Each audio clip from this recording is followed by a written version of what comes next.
ሰላም ና ዩቲዩብ ተኸታተልቲ ከመይ ትኾኑ ሎም መዓልቲ ሓድሽ ቻናል ከፋልጠኩም ይመጽእ ዘለኹ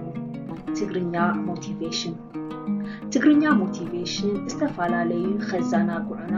ክምህሩና ከነቓቕሑና ዝኽእሉ መደባት ዝቐርበሉ ቻናል ኣብ ቀረባ እዋን ክጅምር እዩ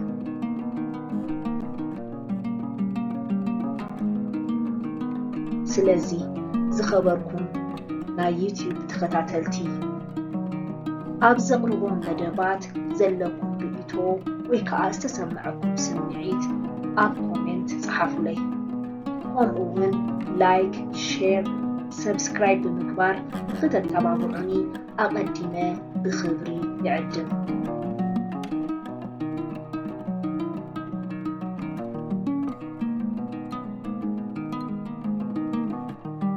يغني لي